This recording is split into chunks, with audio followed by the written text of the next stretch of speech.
Hi, and welcome to Danny After Dark. If you're new here, make sure to like and subscribe so you don't miss a notification or a new episode. Tonight is the weekly True Crime and Chill, and we are doing it at a little bit of a different time and a different day. But before we get to that, joining me, of course, is you love him. I so much don't because he asked me to be a doll and get him a coffee every day, Mr. Beckham. Beckham, how are you? Hey, how you doing? How's Good, everybody out there good. doing? Sorry for being late, everybody. That was on me. Wicked technical difficulties. You But can't no, blame it on me today. okay, today. This is a one-time thing where it's not your fault. So I do have a little bit. Beckham like literally just saw it. A little bit of a background switch up. I got some bookshelves, and I'm going to be putting more of my true crime books there, mostly because the really big book hutch that I have is getting crowded. So I have way too many books. So I needed more space. Anyway, but we do got a cat. We got Selena. So we have a lot to update you guys on. It's been a busy weekend, but here we are on Sunday. So we will get to that. Quick couple of housekeeping things for those who didn't see. Tomorrow on Monday, there will be an interview with another podcast here on Danny After Dark. So check that out if you have not already. Check out their podcast. It is so cool. I'm going to, I don't have like their graphic pulled up, but it's the Mortal Musings podcast. So this is, I don't know if you no, you can't see it from my phone. Like their graphic for their show is freaking amazing. So it's Neil and Megan from Mortal Musings podcast. They will be live tomorrow on Danny After Dark. What type of subject matter? What type of subject matter do they cover? True crime. Oh, okay. Of course, but well, I don't know. very different than how I do it. Well, I figured it might be like a different, like a music or something different to it or something. I don't know. Oh. Everybody's kind of has their own thing. You know, they do. Theirs is different. Yeah. Like the way they cover it is very cool and very different. So tune in. They are freaking amazing. So it's going to be a lot of fun. I'm really excited.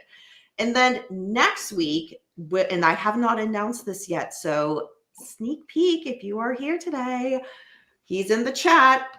So Zach Kopp from Camp Elasticity Productions will be back on Danny After Dark. He has been here before. He just put out a brand new book, which is very exciting. So he will be here live on Danny After Dark next week. I will post more about that about midweek next in a couple of days.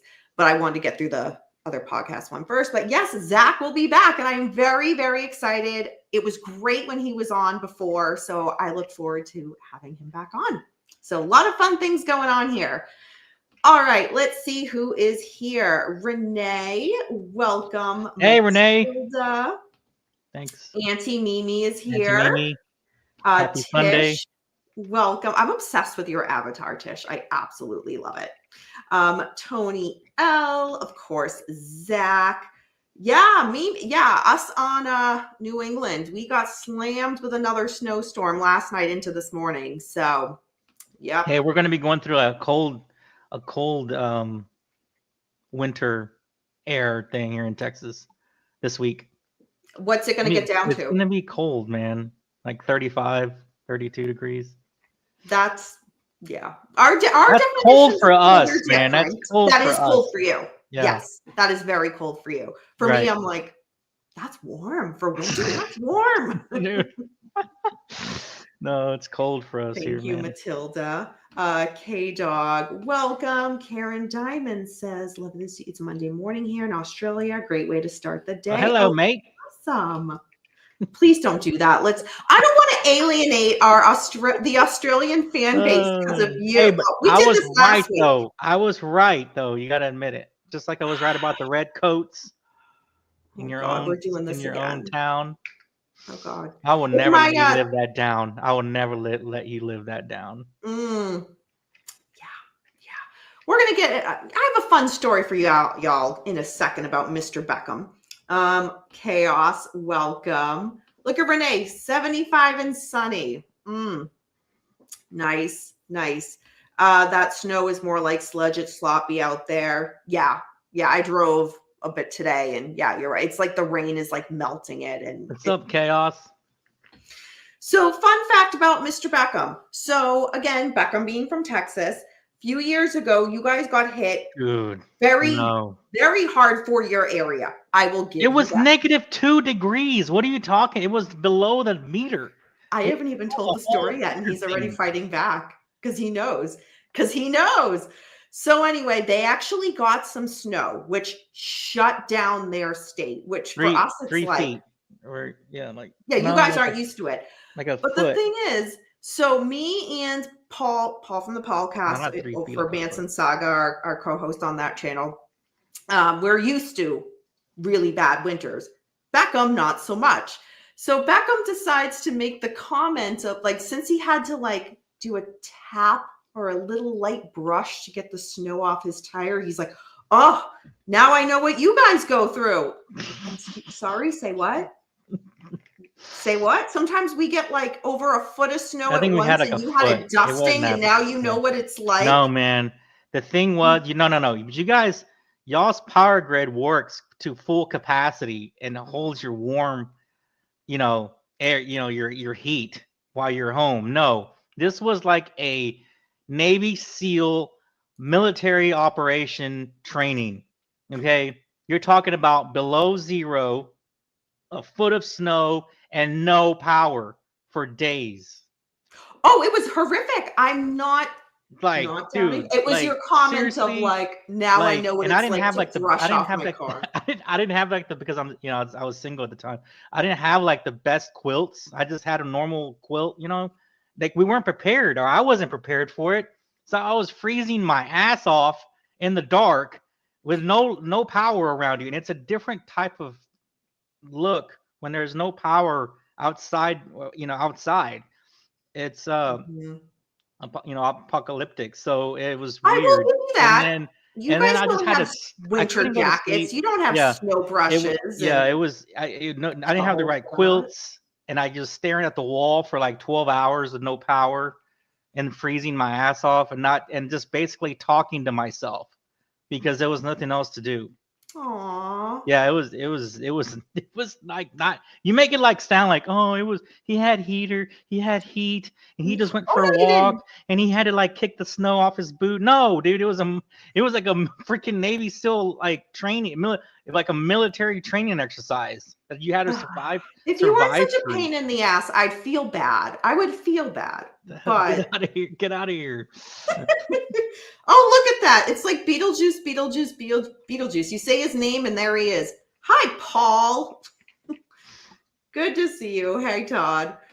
All right. Matilda's saying, yeah, it's been raining ice here for over 6 hours. I don't have that where I am. It's been a little rainy, which on the one hand is melting a little bit of the snow we got, but on the other hand, it's just, oh. Now, did you see that video, like where the husband has to go like shovel the snow off the driveway, and he's going out there, and the wife, like they have their home security camera, and the wife kind of meets, opens the door, and she's standing there, and he's going to go to the truck, and he slips and he falls and hits his head against the truck. I'm sure that happens. She's like, well, damn. She's like, are you okay? Let's see, K-Dog. Shoveling snow is about the 5th leading cause of death in the northern winters. She was like, the wife was like, well, damn, you hit the truck. She didn't even care about the husband. Oh, my truck has a dent in it now. Forget the fact. Jesus. I hate to say that gives an interesting segue to our first topic because that does. I did it. Oh boy. Oh good, someone's here. Hi Dan. Okay, now we have a little bit of a segue. Thank you. All right, y'all, here we are again. Karen Reed news. So there are 2 things to report on. So this past week, the Massachusetts Supreme Judicial Court ruled. So on Tuesday, they ruled that Karen Reed can be retried on the same charges. So her attorney, Martin Weisberg, who's actually one of the new defense attorneys now on her team, argued that 5 jurors said that they were in fact deadlocked only on the manslaughter charge and had unanimously agreed in the jury room that she wasn't guilty on the other counts of second-degree murder and leaving the scene. The thing was, they never told the judge that, which I go back to, did the judge make that clear? Because to me, she didn't. If they didn't know, then that wasn't clear. I don't think she did, as she didn't also make it clear with a bunch of the decision going on with the jurors and everything else either. Mm-hmm. She just wasn't very clear. She wasn't adamant about it, where you thought it's her courtroom, and you thought she'd have more of a. Well, she does, but she just wasn't. She didn't deliver it like she should have. And I think she was called. I believe she was called out on it, right? Mm-hmm. And she just was like, whatever. I think she's kind of like she's done it for a long time, and maybe I don't know, maybe it's almost time for her to maybe retire. I don't know. I'm just saying. Ooh, fighting words for Judge Bev. But no, but it's a big deal. That is a very big I know. deal. That's what. If the jury didn't know they had that option, then it was not explained to them. Right, and she was called out on it. And I get it. Sometimes when you've been at your job for a long time, it happens. I'm not saying anything bad about her, but she just didn't make it as clear as she should have.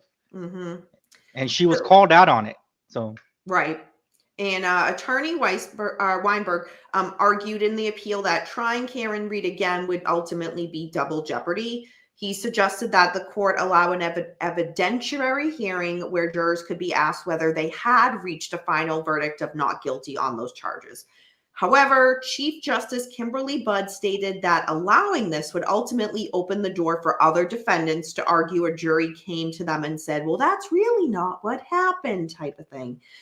So in the end, Karen Reed will stand trial for those 2 other counts. Because again, the highest level, so the Massachusetts Supreme Judicial Court ruled that she can be retried.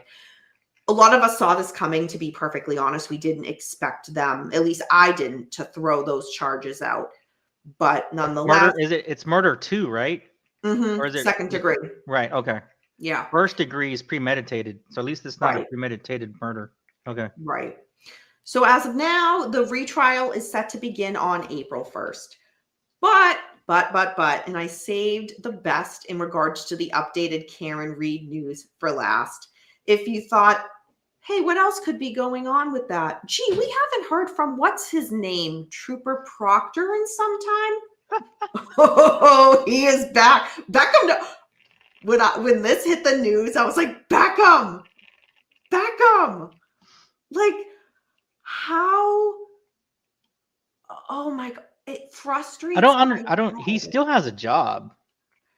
Well, he was suspended without pay. But he's still employed. So they're just gonna. I mean, if they literally bring him back, that's gonna just be a slap to everything known to everything from. I think from the procedural side of law enforcement to educational side of law enforcement to even the judicial side of law enforcement, because he technically should have been terminated.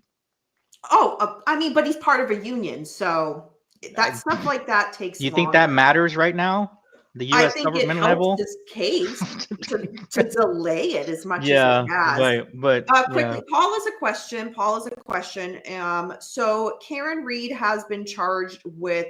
So the counts are second degree murder and leaving the scene of a crime, and manslaughter, the manslaughter count. And what's crazy is the poor, always get his name.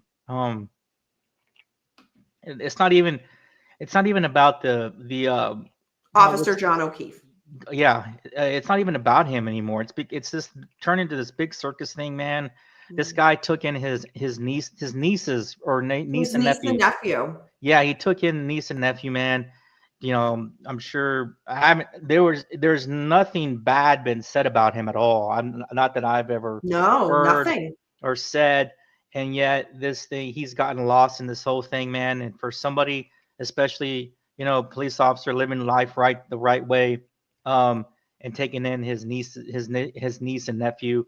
That's how I was. I was raised by my aunt and uncle myself. So, and actually my uncle was a police officer in college while he was in college. So, yeah, that really just that kind of bothers me because he gets lost in this whole thing with this whole circus thing, and they Yeah. really, and if you know, and if she really didn't do it, what's going to happen? Where's the truth, and who's going to, who's going to pay the price for committing murder?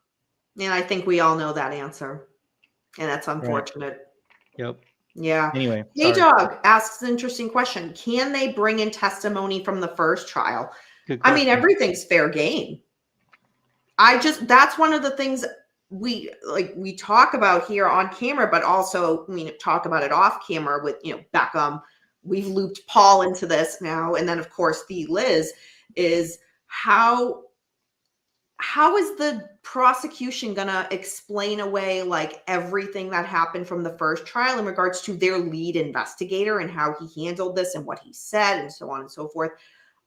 How are they going to brush that under the carpet? I mean, because if you say like, let's ignore what he did, then you're undermining the mass state. This is the debacles. Yeah, the actual debacle of the of law enforcement on this case was at the almost or up there at the same level as the LAPD and the O.J. Simpson case. It is bad with evidence, with not maybe not being so truthful. Yeah. All kinds of there's all kinds of stuff that they missed on, that they didn't do right. And then maybe we might even get a little bit more answers on how they didn't follow procedure correctly and all kinds of things, secrets being kept, all kinds of stuff that looks like it happened. Now you're bringing in an ATF agent that might be involved in the whole murder thing, so the story. So, Brian Higgins. Yeah, so it's like. Yeah, no, Paul, you're absolutely right in this. So remember last week, and I won't get into the details of last week. You can go back and watch on replay or just look it up, Google it. But last week we talked about how it was talked about in court that the defense had flew an expert in from Pennsylvania. It cost a little over $12,000 for that expert to view the camera footage from the Canton Police Department in the Sallyport where Karen Reed's vehicle was towed to, which again never should have been towed there. We've been there, done that. It passed two stations and all that. Yeah. And the state gets rid of the footage. They get rid of it, and they're just so matter of fact in court. Like, well, yeah, it's old footage and blah blah. Like, what? Wait, what? You got rid of and this plays a big part because there's this whole question of, was Karen Reed's vehicle tampered with in regards to, did Trooper Proctor kind of break the taillight? Was her taillight damaged before she got to the Canton Police Department? Or, did he have a wrongdoing in that? Because the Dighton police officer who was at Karen Reed's parents' house when they were there to get the vehicle has stated that taillight was intact. Yeah, and then they lost it. They all of a sudden it was found later by this other by Trooper Proctor. Yeah, no. But anyway, so there's a million things about him. Yeah, man. But yet there's more this week. Quickly, Dancing Firefly, good to see you. It's been a while, hun. Hope you're doing good.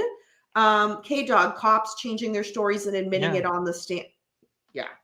All right. So this week, so y'all know, I mean, unless you've been living under a rock, Trooper Proctor, all his wrongdoings, but specifically, he got called out for the text messages. If you don't know what I'm talking about, please YouTube it and hear him on the stand having to read the text messages that he sent. They're atrocious. They're horrific. They're completely unprofessional and frankly, very biased. It's like, you're the lead investigator. God, go down that rabbit hole. So he had to read those messages, but then on the stand, if you guys recall from the first trial, he apologized. He said he regrets sending those messages. They were completely inappropriate, completely unprofessional. Apologized, saying it bared no way into how he handled the investigation, so on and so forth. Brian, oh my gosh, hello. I have not seen you here, I don't think. Okay, Brian needs a wrench. Brian needs a wrench. Hope you're doing You haven't given me good. the sword, so I don't have any, like, I can't do anything. Hope you're doing good, Brian. All right. So, okay, we learned about how on the stand he said they were unprofessional. So on Thursday, this past Thursday, we learned that and this is after Trooper Proctor took the stand to talk about his texts, more inappropriate text messages were sent. Yeah, no, yeah, there's a lot going on here with that dude, man. So, according to a new motion filed from the defense, Trooper Proctor sent another text message to Assistant District Attorney Adam Lally at 5:48 p.m., just a few hours after that mistrial was declared.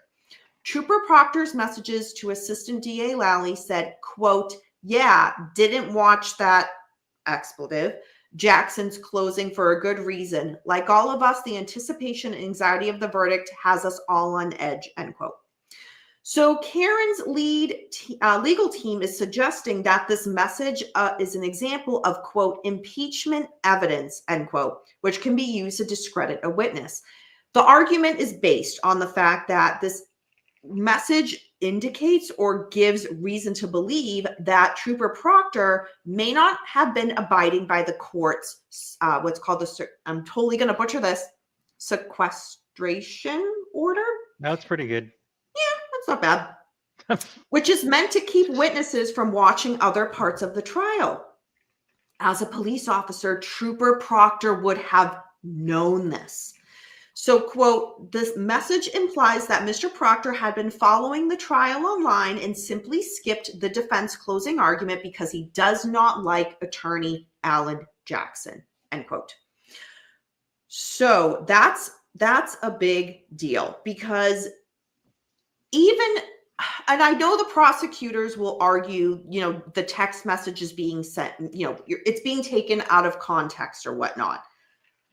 But why would you send a text message that even opens that door? And to me, it basically, when I read that, I think, yeah, he was watching it. He literally admitted it. Yeah, he admitted in his text, and it's just like another bullet point to this deal where he just like if you're gonna do it, don't shut the door on Proctor, man. Just shut the.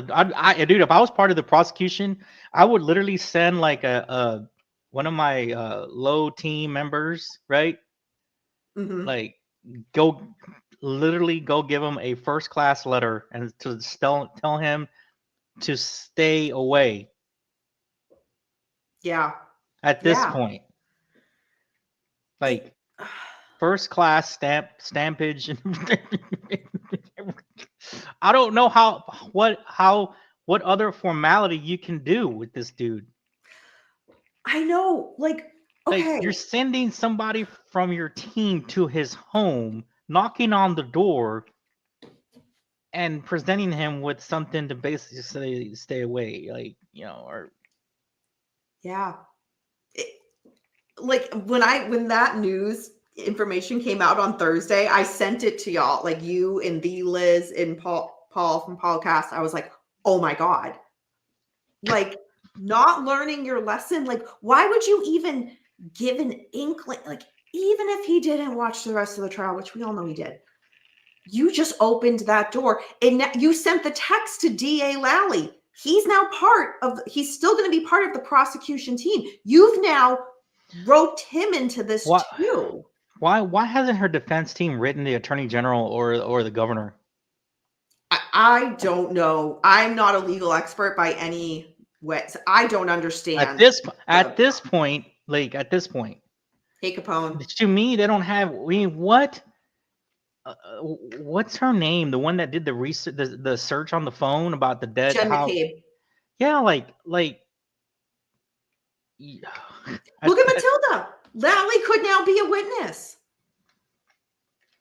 You're absolutely right.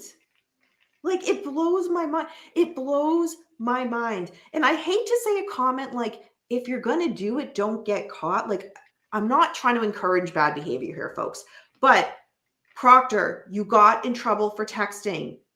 Why would you then You were do told to stay away. You were told not to monitor yeah. anything.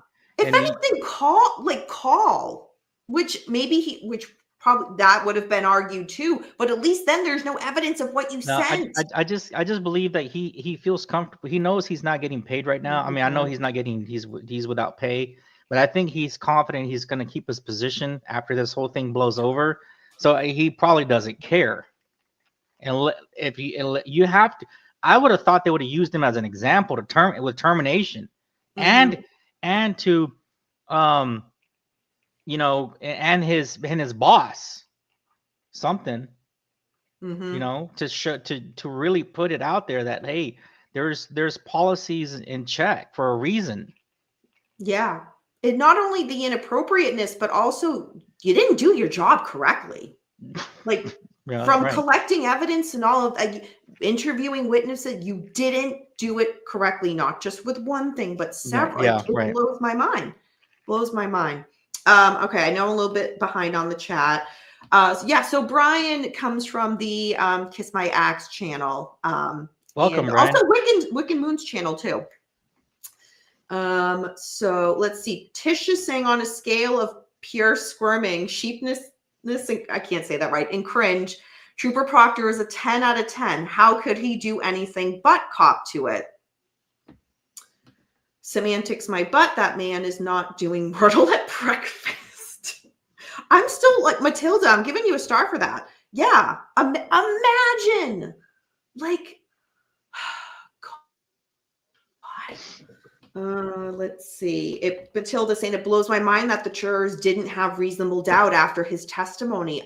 I mean, his and every other person who touched this case. Dude, that whole department has no integrity, and it's also subject matter. The integrity issue goes to, and I hate to say this, but it touches on the government side, when now you have a possible integrity issue with an ATF agent who looks suspicious too. In this whole situation. Brian Higgins, yeah. Yeah, I mean, I get it with trying to get rid of his SIM card and, on a military base and try to hide that through dragging his coworker into it.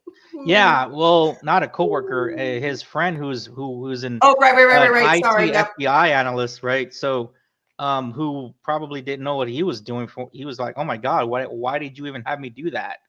You could get caught doing stuff that you're not supposed to be accessing, right? Because there are measures for that. But yeah, so it's going to be interesting, and if they call him back too, because now there's new information that the whole drive with him, the whole drive, and that's going to touch up on the vehicle, right? The taillight, because he was moving car. He was, he went to the station at like 1 in the morning, 1:30 or 1:24 or whatever the time is, to be exact. And he said he was doing something administratively. Well, what do you administratively to me means you're documenting something on the system, right? Or you might be checking your calendar, even on a computer. I would if he would have said, yeah, I was there to check I was checking my laptop. I was doing something. I needed to run a date. By my, maybe he had an Outlook date, right? A meeting or something, right? Something administrative, right? At like 1:30 in the morning. I get it. The time is not a big deal, but like you're moving cars, that to me is not an administrative. I don't know. It was more like a logistics type of situation, more than unless maybe he's over that part of the parking lot. Maybe he is the parking lot attendant. Oh boy, he's the parking lot czar. I don't know, man. Maybe I don't know, but like Brian Higgins, the parking lot czar. I don't for the station. So, let's get some clarity on what exactly his titles are and what exactly does he do at the station, because moving cars at 1:34 in the morning and it looks very suspicious. That's all I'm saying. That's all. Yeah, absolutely. So I made you laugh, Danny. And Brian Higgins, the parking lot czar. That's amazing. I'm not gonna lie. If you wrote that in the chat, I actually would have given that a star. Matilda, they gave him an office there. Yeah, I So know. he's an Yeah, I get it. It's ATF just agent. right because he's supposed to be like working from home. He's working from home, and if he needs an office, they've just he's given permission to use that office if he needs to print out if he needs to do any printing, any type of print. He's basically there to be able to print, and if he has to bring in arrest somebody, it gives him a cell that holds a potential subject in an investigation. So that's why he's given access to that. But I guarantee you, the other time he's either out working a case right on the street, or he's investigating the street case. I'm sorry, on the street, or what he's supposed to be doing, right? So working from home. Right. Tish makes a really, really good point here too. His ready answer to the definition of integrity made me very suspicious. Do the right thing when no one is watching. Absolutely. Absolutely. None of the Canton Police Department and the Alberts, the McCabe's, the Massachusetts, State Trooper's Office. And you have to give credit where credit is due, whether you like him or you don't. Turtle Boy, no one saw him coming, and no one saw him really honing in on this and saying something's not right, and like just not letting go. And I credit Turtle Boy 100% for this Free Karen Read movement, the way it exploded, the way it did. I think that guy said hi to me the other day somewhere, on social media somewhere. Oh, really? Yeah. Beckham, look at you. Tell him to stand. Tell Turtle Boy to be a doll and get you a coffee and see what happens. I'm just playing. I would pay $100 for you to do that. And yeah, do it like publicly on like some form of social media that like he sees it. And I don't know if it would come off right. I don't know if it would come off right though. He would be. And that's the risk that would have to happen, but it would make it so worth it. Oh, anyway. All right. Do I have to arm drag him to the ground and defend myself? Oh, he would totally kick your ass. He's from Massachusetts. We're born tough. He would totally kick your ass. No offense, son. No offense. Just saying. My money's on him. So we will keep y'all posted. Again, the trial's supposed to start April 1st. I can't imagine next week that we won't be talking about something else that we just learned. So we'll keep you posted.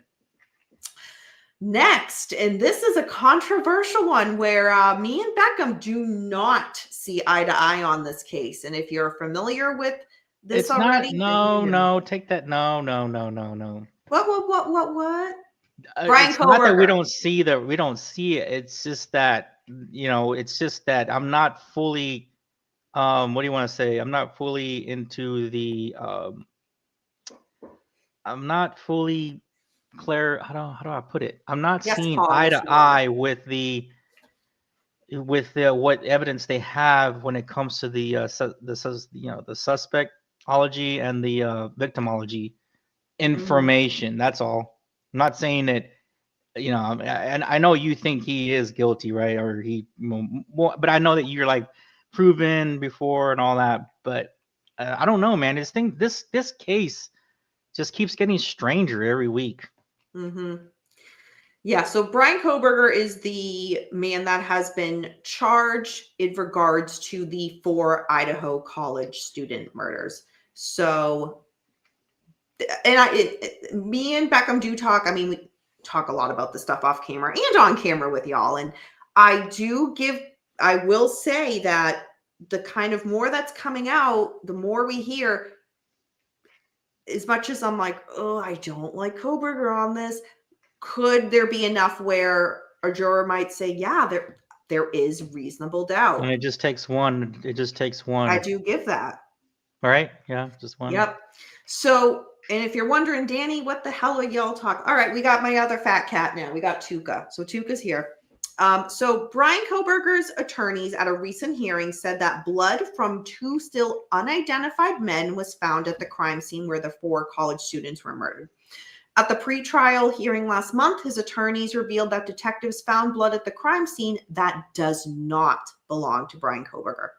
An unknown person's blood DNA has been found on the handrail in the home.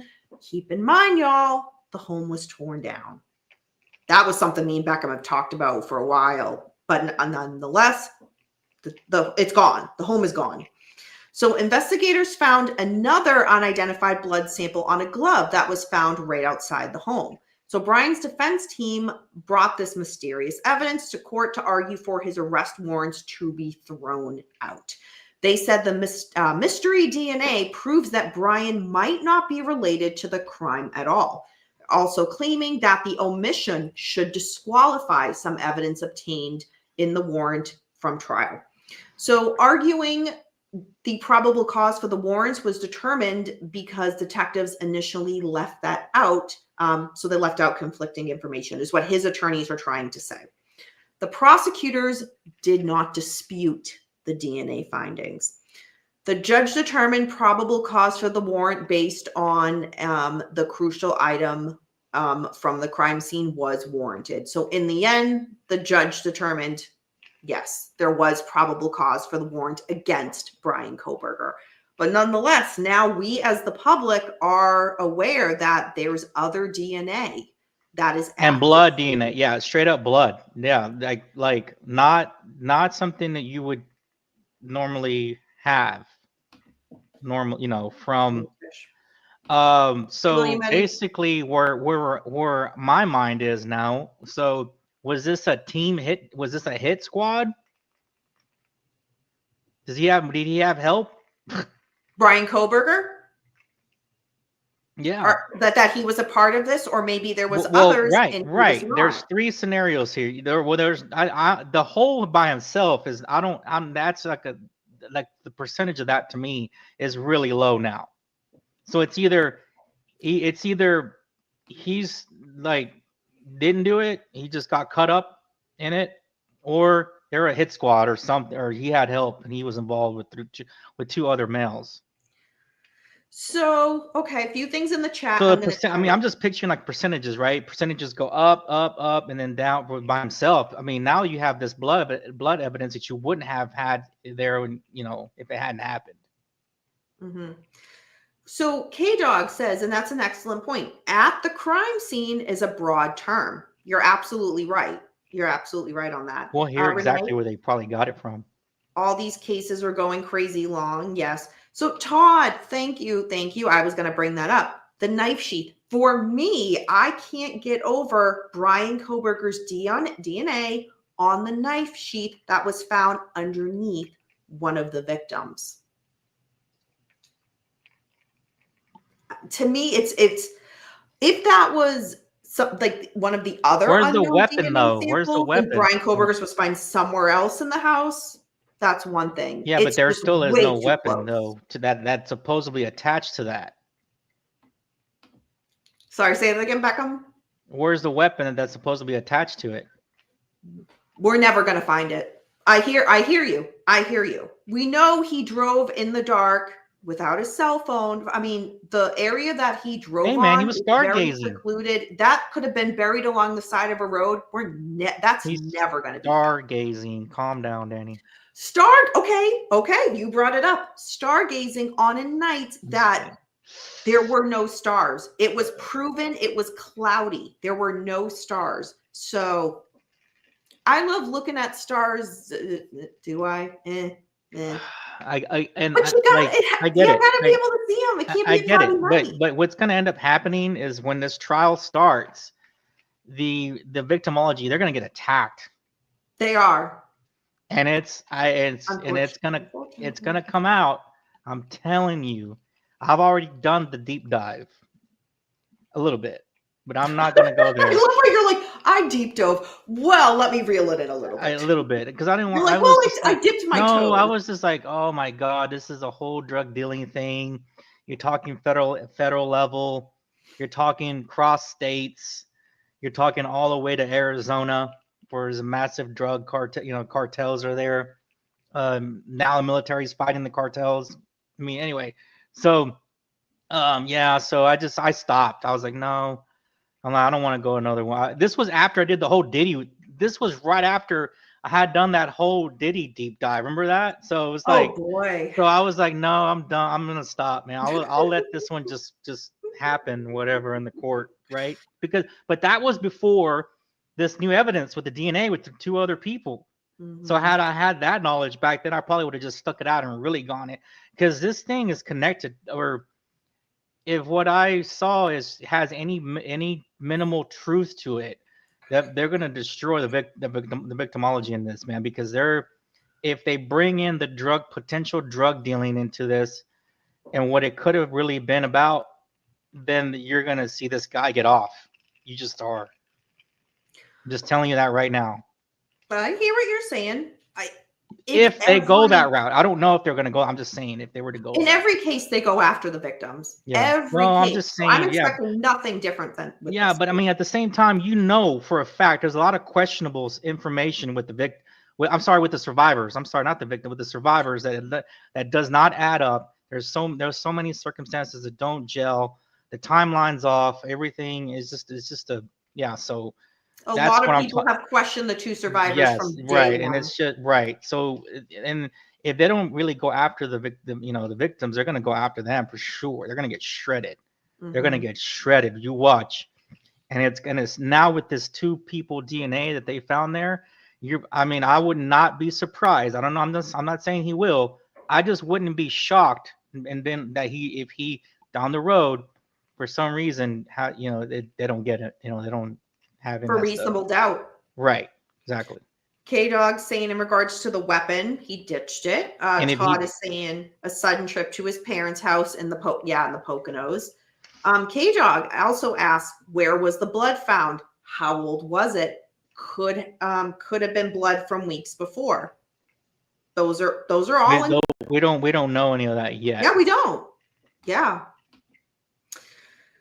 So, Because originally everybody thought this was going to be a shut case, an open shut, right, door. Back when this happened in 2022. You're talking, right? Or 2021. Oh gosh, we talked about this last week. Yeah, I think it's going on like 2.5 years. I think by the time everything gets settled, it'll be 3 years. So I think it happened in 2022. November Right? 13th. It'll be by the time everything gets settled and everything, the case and it'll be 3 years, and that's a long time. So. Yeah, so and everybody at first, if you go like I remember when I first started to kind of look into it, because I didn't really keep up with it back then. I was going through some training and traveling a lot, so I didn't really keep up with it, but at the time. But if you go back and I was looking for some videos to YouTube videos on the case. They're all old. They're all like from 2 years ago. People that did their YouTube channels on the show that did shows on their YouTube channels about the case. They're all old. They're all like 2 years, whatever, a year and a half, a year ago. So I was like, oh man, not everybody hasn't really done a show on it recently. And you might see that pick up again, but with the trial, when the trial starts and everything. But all these people that covered it, they're all old. All the shows are pretty old from like 2 years, a year and a half ago. Yeah. Hey, Time Traveler, good to see you.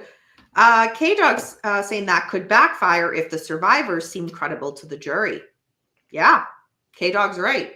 I think I feel like it's going to go one way or another, that the jury will really view them as victims and credible, or if some of the jury members are going to be like, this ain't adding up. Their stories aren't adding up. We'll see. As always, we will keep you guys posted. But I have a feeling the defense has something. I just think that they have an ace up their sleeve. Well, it wasn't stargazing, I'll tell you that. if that is what they are going to, but the prosecution too, to be fair, we as the public don't know everything. Like, again, they're going to battle it out. Yeah. There's going to be way more that's going to come out on trial, I think, on both sides. Right. And that's the interesting, what strategies will be used and what information will they put out, right? And how they kind of word it, opening and closings and all that kind of stuff and that kind of thing. So that's what's going to make it interesting now. Because for sure, like I said, everyone thought it was an open shut case at first. And that's not the case anymore. Yeah. Hello, James. Good to see you. So Thank you. I'm super excited too. So what James is referencing is I did a video, I think like last week, announcing the Danny After Dark book club. There is a Facebook group for that. If people are not on Facebook, I've already had people reach out to me on by emails or by Instagram who want to be a part of it. Go to the video I posted to get all the details. But yes, I'm very, very excited to start this up next month, early next month. So yeah, stay tuned for that. Beckham, will you be joining the Danny After Dark book club? I don't know because I got too many books to read. Right, I still got the remember Corey got me this one. Yeah, friend of the show, Corey Novak. Yep, Yep. I started it, and I'm also looking into the Black Dahlia case that my lead agent gave me his book. He lent me his book, so. Hey, Dan. So translation, what Beckham is saying is this won't be all about me. There'll be other people. So I probably won't do the book club. That's what he's saying. I mean, I'm not like you, man. I just can't I need time to go through these. I don't know. We'll see. What you haven't even like decided on a first book yet. Because it's going to be voted upon. Oh, that's right. I don't know. Yeah, I don't know. no, I don't know all the rules. I want this to be like a group thing. I don't know all the rules. Watch the video and learn, hun. And if you still have questions after, I will let you know. It is not Tish. I was gonna do a post in like I'll be part of the show, even though I don't read the book. I'll come on camera. No, you will not take a spot from somebody who wants to be on. You are such a little YouTube whore. You're like, I don't want to be part of it, but I still want my presence known. Yeah, I'll still come on. Just be like, hey guys, how's it going? How was the read? I was like, what did you think about it? I can't. I'm not surprised, but I'm surprised nonetheless. I'm just playing too. No, he's not. No, he's not. Yeah, oh, Beckham's joking. No, he's not.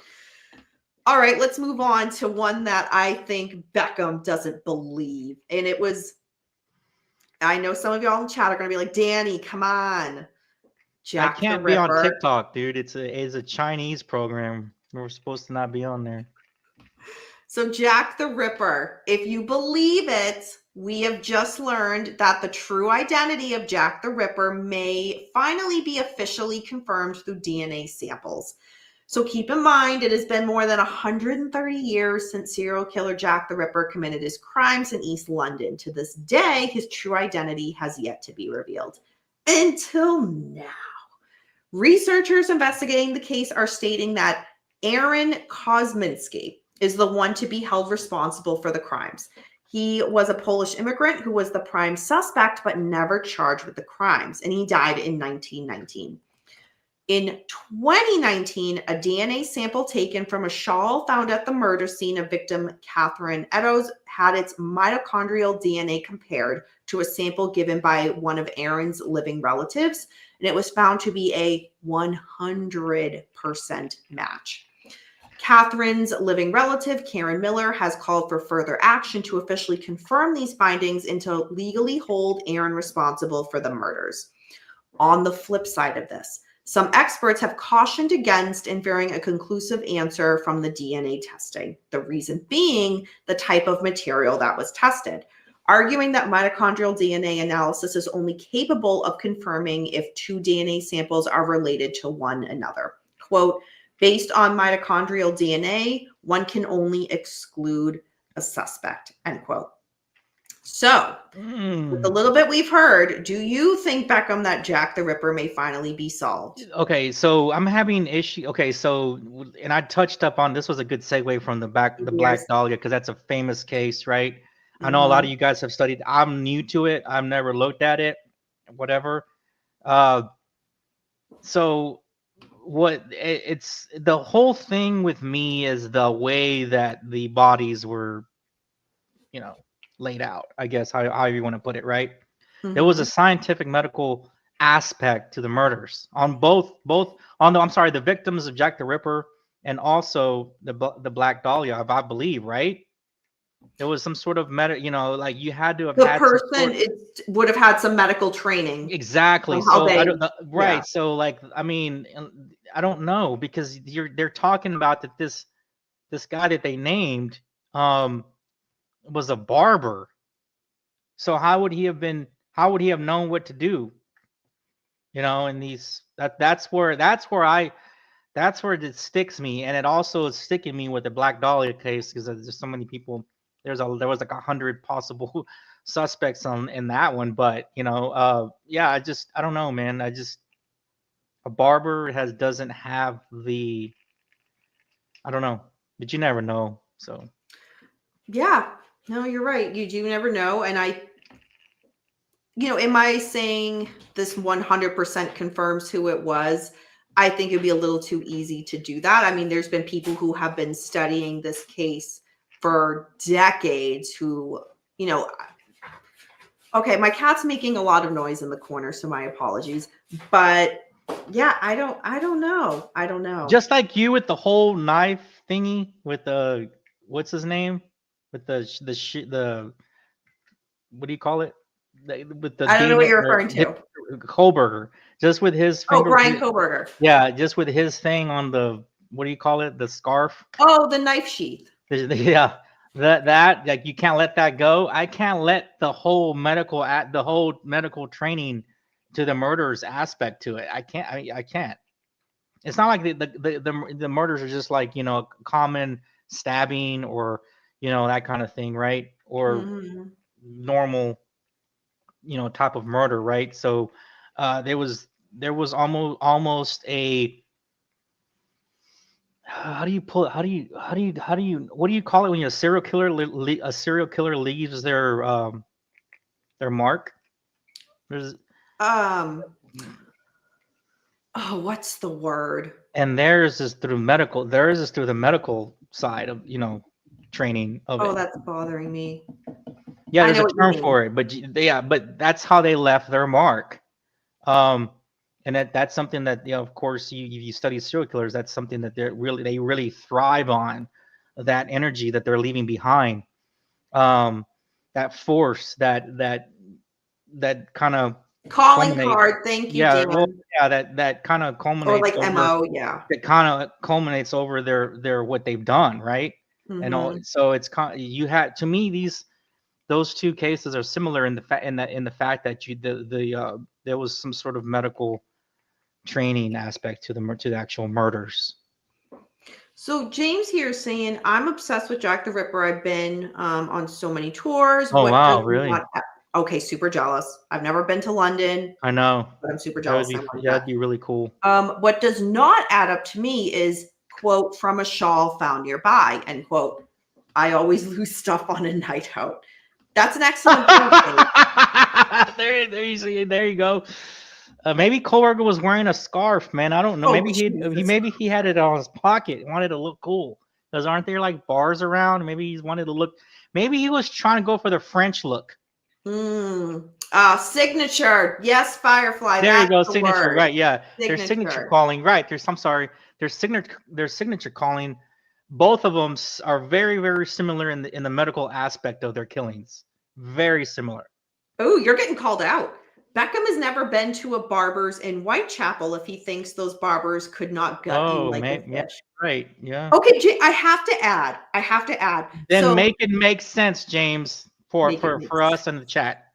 So I listened to Body Bags with Joseph Scott Morgan. Love that podcast. Good I've met point, Joseph though. Scott at all the crime Scott I've been to. So on his most recent episode, because they talked about this, obviously, he was saying, Joseph Scott was saying when he went to London for CrimeCon UK, him and his wife, Kim, they stayed in that area. And one of the places, it was like a food place that was called, was it Jack the Chipper? And then there was a barber shop back, Jack the, I forget, but it was just like all these plays on like what the crime was to all these businesses nearby. Oh my God, James, please, if you know what I'm talking about, please say so in the chat. But it was I'm like, all right, yeah, that's going to get a tourist to go there. Okay, so I mean, right, but okay, so James, are you saying that? I'm not saying that they would have a fear of doing anything like that or having an impulse. Not saying that, but I can't really. I mean, I've never. Uh, I mean, I've read about it. I've looked at videos and stuff like that. Man, those bodies are really, really I don't even want to say like put together the right, like in the murder sense. You Mm, know, like again, you would have to have had medical training, but it just yeah. wasn't like a, like I said, it just wasn't like a, let's just, part all decimate in different parts and just leave them around. I don't know. It's just, I don't know. Yeah, the person had to have some knowledge to Right. dissect the way they Exactly. did. Right. Tish is saying barbers used to stare at your neck while shaving you with a straight razor. Barber shops were called. I'm totally not going to say that right, Tish. Why would you do that to me? Tonsorial parlors. That's my best attempt. Sorry. Sorry, K Dog. That's why I'm a super analyst. Brian Beckham's brain works so fast sometimes his speech can't keep up with it. Oh, nice little compliment to him there. Whitechapel is Hotable. Nothing is nothing. Oh, okay. I would not dare go in there. That's funny. Everything in Whitechapel. Oh, I'm sure. I had two dance wow. friends just go to London for the first time. They were the one I Man, I that would watched be their cat over Christmas. Yeah, that would be a And I cool was trip. like, "Are you guys gonna do Jack the Ripper?" They're like, "No." Like they're not into true crime. I was like, "Ah." Dude, that's the only reason I would probably go is for that. And I'd want to stay in a hotel nearby or something. I don't know. Oh, I would love. I've never That'd be been fun. to UK. Oh, there's Yeah, that'd be so much cool. to do besides that, but like that would be one of my. We should plan like a group trip. Hey, everybody want to go to the Danny After Dark? If you're paying, yeah, let's the Danny After go. Dark. What do you call it? Danny Jack the After Ripper Dark tour. group tour. Yeah. You can make Beckham, you shirts. pay You for can my make travel. shirts. Will do Everything. it. Be $100. It would be a package deal, man. Let's see. I was joking. The barber comment more throwing shade on Whitechapel. I know. Barbers Yeah, than James, that was fun. No, James, it was good. That was funny. It made me laugh. I prefer you throwing more shade at Beckham, but He kind of did. He was kind of tempting me to go. Like, hey, you really should go there. Maybe get a nice shave. That way I could get. I would slip the barber like. I know you would. Be like just a little bit. You'd be like, get a little bit close, right around here. Jerk, bunch of jerks. So okay, next. So 2 more cases to talk about. So, Lucy Letby, and we haven't talked about this on this channel, but I've been following it since, oh my God, forever. It's big in the UK. It's not so big here. So I wouldn't be horribly surprised if people were like, who's Lucy Letby? Go down that rabbit hole. Trust me. There's so much. Go down that rabbit hole. We all thought it was a done thing until last week. And I didn't hear this breaking news. And I'm like, how the hell did I miss this? So I heard the update on, to give credit where credit is due, the Red Handed podcast. Love that podcast. Y'all, please check it out. So when I saw their episode title and I listened to it, I was like, how did I miss this update? So let me fill you in. So an international panel of medical experts have independently and pro bono examined the Lucy Letby case. And I'll get to who she is in a quick second. So at this press conference, it was convened by Lucy's legal team and the experts who cast doubt over her conviction. Lucy. She is the UK former nurse who was convicted and given 15 whole life sentences for murdering 7 babies and attempting to murder 7 more. I will not get into the specifics of. Yeah, I don't know. Yeah, I don't. I know that's not what y'all are into here. So if that's something you want to look on your own, please do. But nonetheless, this is a crazy case. So at the press conference in London spoke retired and I'm going to totally butcher this, neonatologist, Dr. Shu Lee. And you can find this online and listen to his speech, which I encourage all of you to do. I did do that. It's relatively long. Yeah. It's longer than I thought it would be, but packed with information that basically discredits the whole case that was put forward during the trial. So anyway, he told the assembled reporters, quote, in all cases, death or injury were due to natural causes or just bad medical practice, medical care, end quote.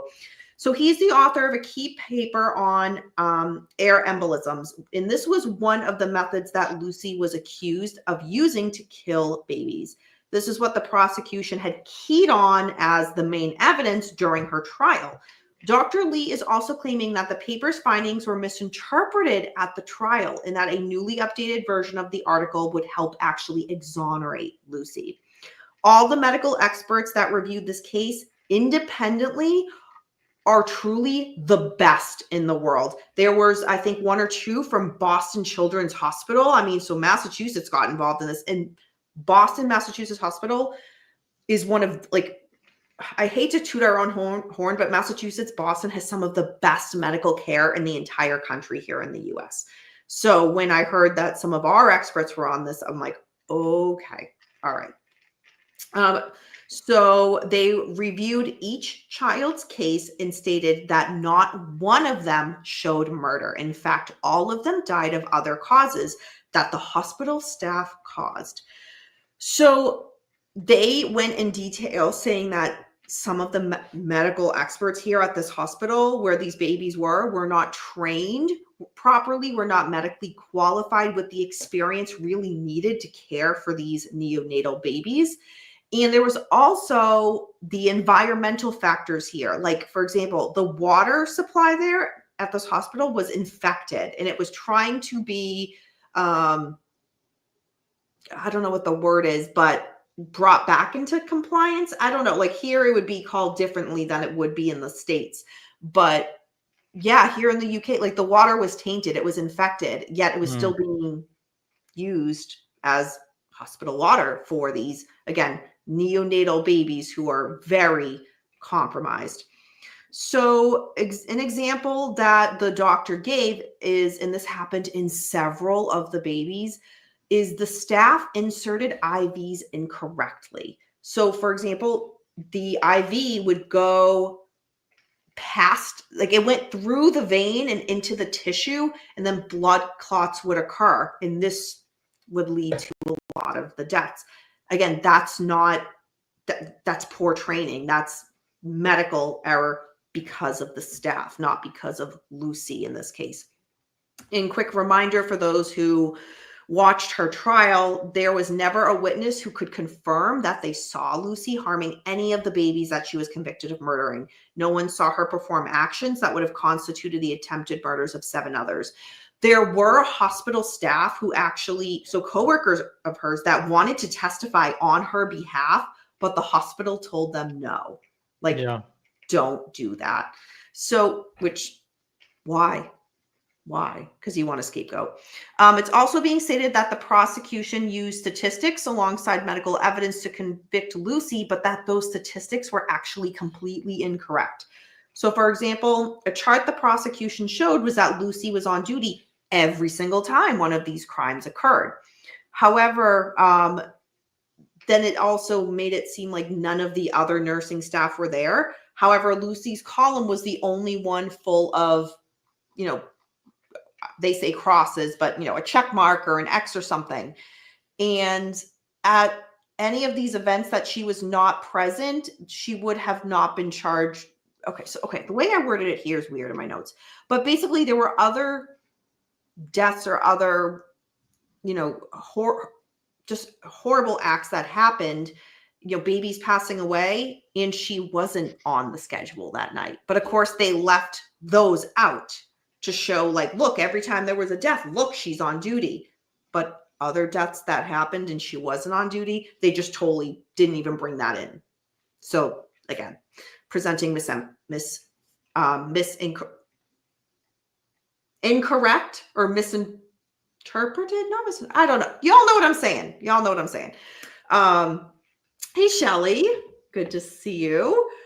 So it later transpired again that the chart that they were showing, there were 6 other deaths that occurred during the same period, and Lucy was not working, so she wasn't charged. So how can you say at every single one of the deaths that occur in this hospital, she was on staff, but yet there's these other ones, so you're just not even going to bring them up?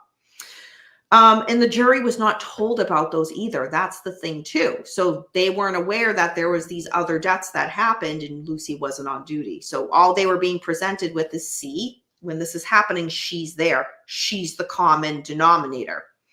So the criminal justice system in the UK is so different than it is here in the States in regards to appeals and new trials. So hopefully this will grant her a new trial, but that's not even guaranteed, which is very, very interesting. So again, I know this covers the death of babies, especially, neonatal babies, and that's a very, very tough thing to talk about. And I don't want to get into specifics here. So if this is one that you do want to go down that rabbit hole, Lucy Leppy, please do so. And there are so many content creators that were like, we all thought she did it based on what we were given. We all said she's clearly guilty. But when you look at what was left out, or what now this team of medical experts who had no stake in this at all, independently reviewed it and flat out said, if what we review shows she really did it, we're going to say so. But it doesn't. Did you follow this case at all, Beckham? I don't know if you did. No, I mean, I don't. Yeah, it's just it's unfortunate thing, and I stay away from the baby stuff, kid stuff, unless it's like I don't know. And again, this was also big in the UK, not so much here. Right. So, yeah. No, but at the same time, and you always hear these cases about nurses committing murder, whether it be with the elderly or just in some sort of,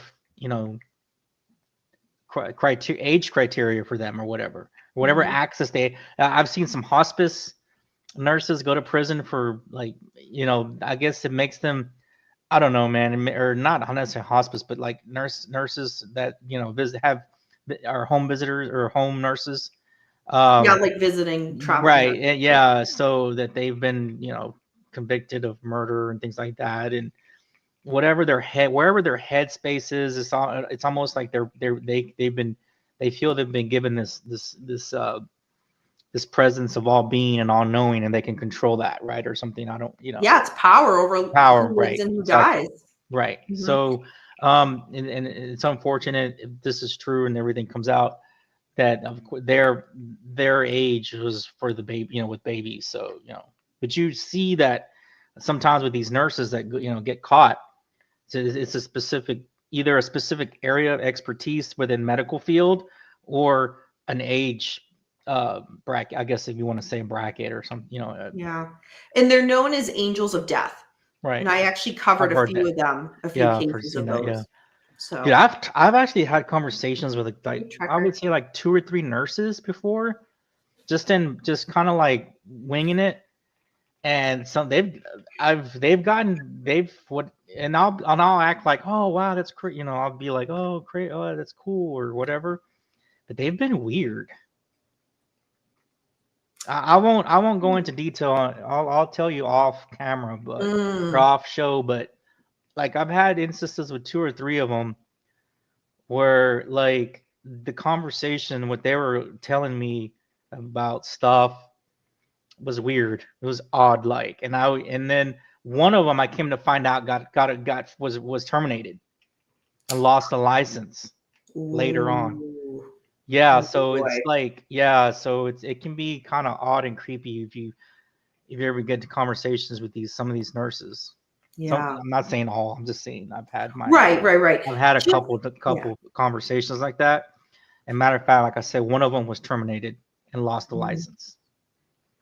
In this kind of, I hate to tie it back to like our first, topic of the night in regards to like Karen Reed in the Mass State Troopers Department. And you'll find that in every profession where there's for the most part, good, hardworking people who are doing right by their job. And then there's just those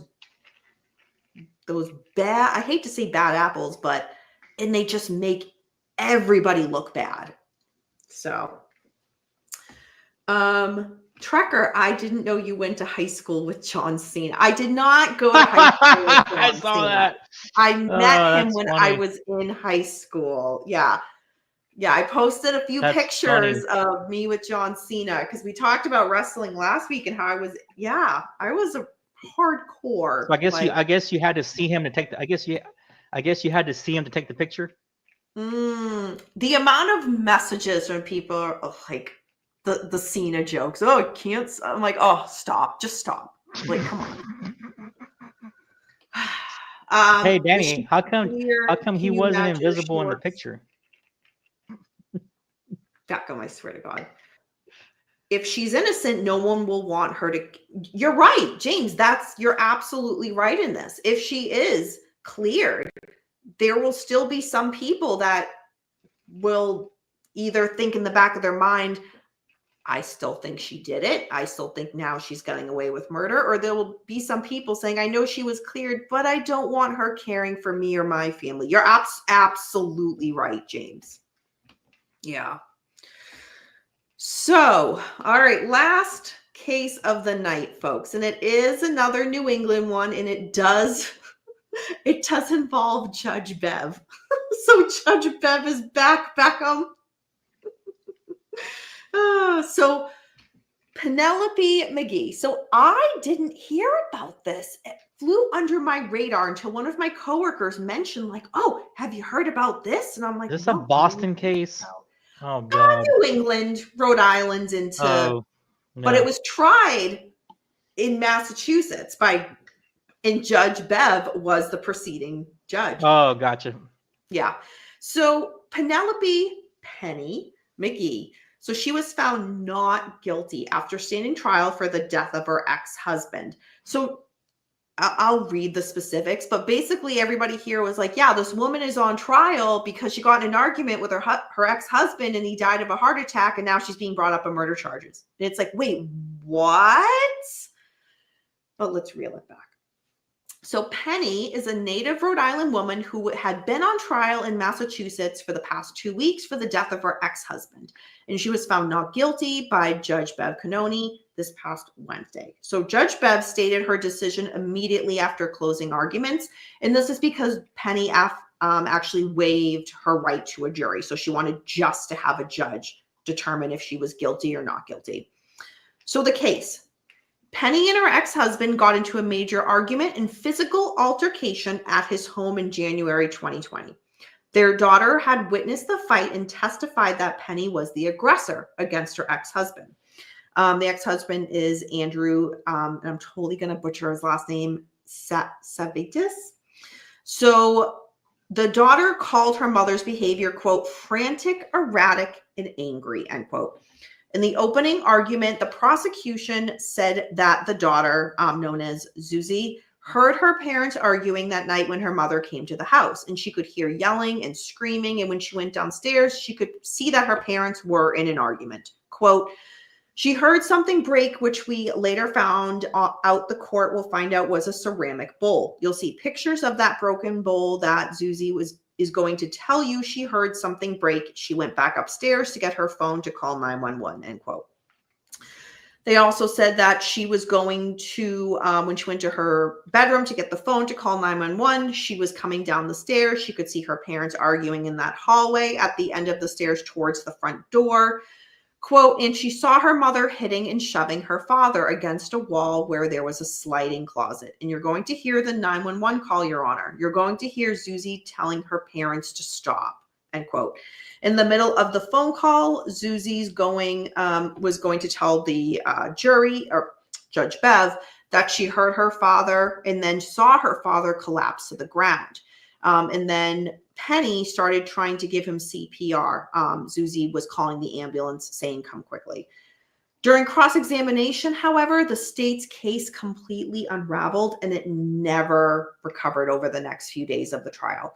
So Penny's attorney stated that she was defending herself in the altercation. Ultimately, Judge Bev Canoni determined that Penny was not responsible for Andrew's death. So I know it's a little bit of a different case than we typically talk about here. But yeah, when I first heard, like I said, my coworkers say, hey, there's a woman on trial because she was arguing with her ex-husband and gave him a heart attack, and he had a heart attack and died, and now she's being held responsible. I'm like, oh God, Lord help us all. Yeah.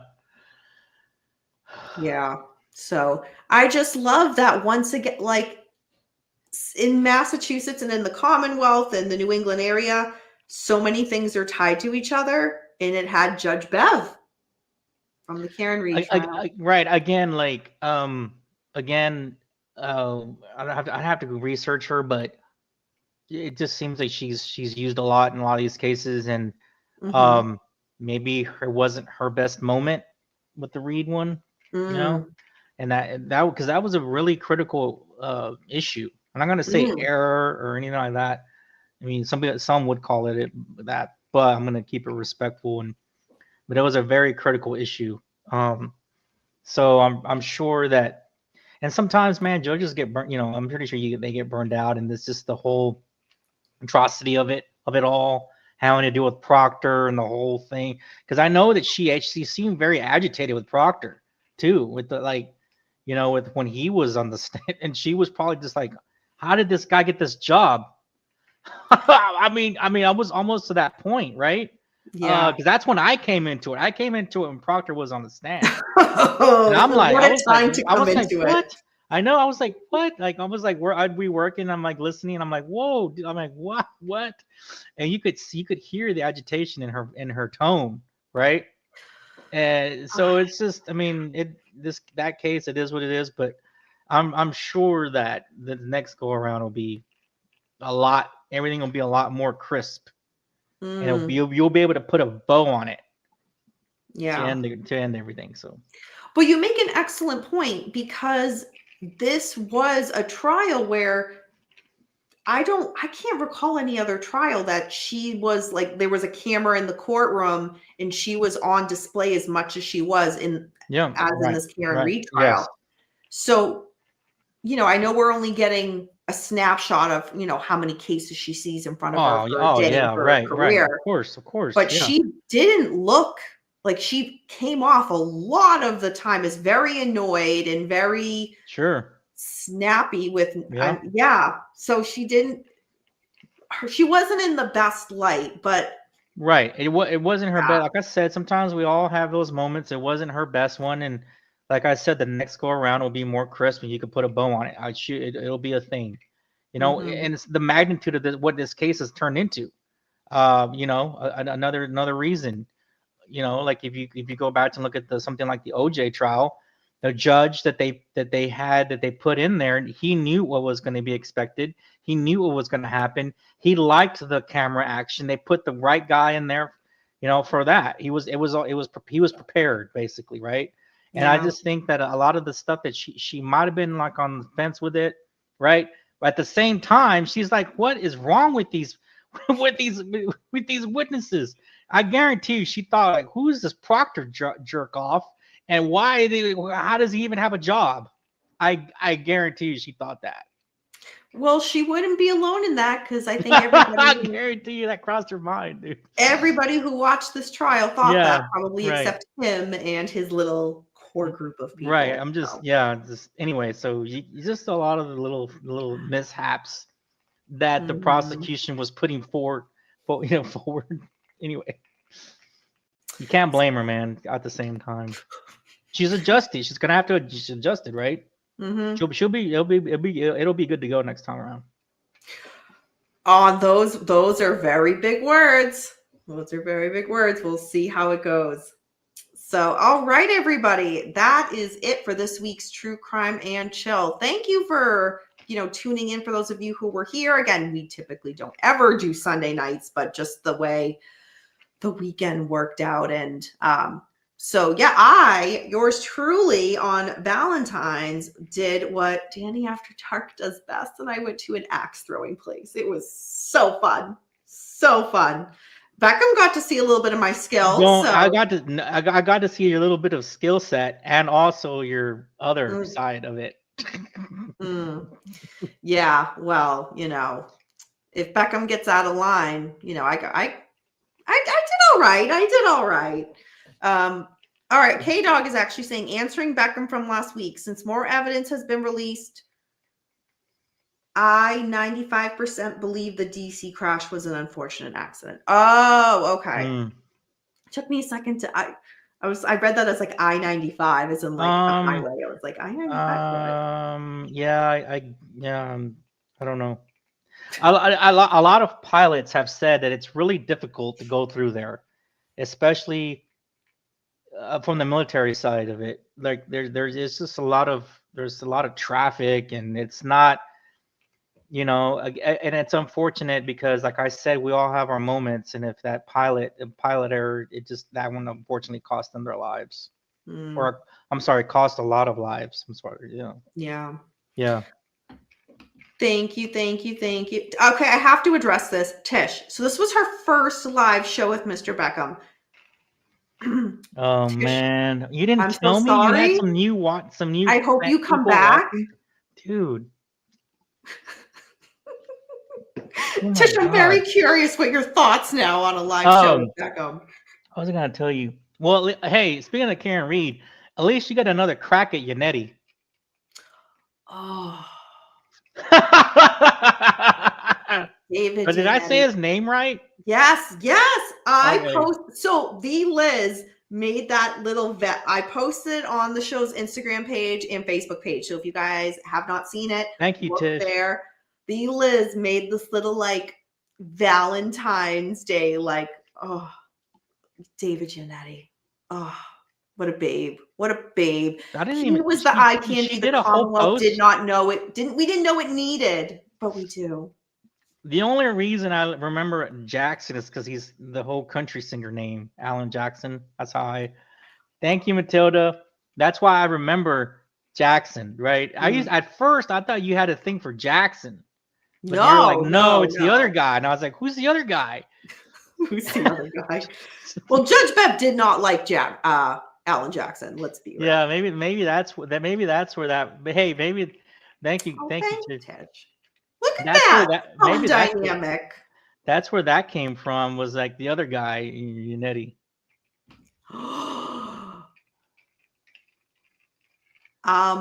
If you do paint, I need a David Yannetti portrait right there. What is Yannetti and Reed dating, or what's going on with that? Can they date? Yannetti's married. Oh, okay. I didn't know he was married. My bad. No, there was that he one picture of Alan Jackson out with her after she was acquitted, and like he had his arm over her, and everybody was like, "Oh my God!"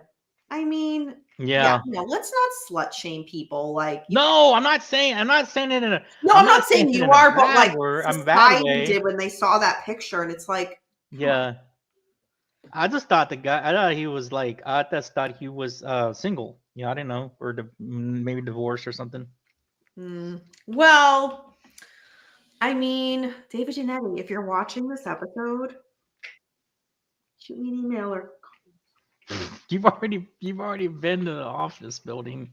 Yeah, he has an office in Salem, and when I was in the area, I was like, let me just like walk by and see if he's there on multiple occasions, and he was not. But anyway. All right, everybody. Thank you for joining us for the True Crime and Chill. And as always, thank you, Mr. Beckham, for joining me. Always a pleasure. And tune in tomorrow, everybody, again, because the Mortal Musings podcast, Neil and Megan, will be live on my channel tomorrow. So it'll be fun, and I hope y'all are there for it. Hey, Richard. Hi, Richard. I have an autographed picture of Thank you, everybody. Wow. All right, everybody, have a great rest of your night. And remember, until next time, we don't live in darkness. Darkness lives in us. Bye, everyone.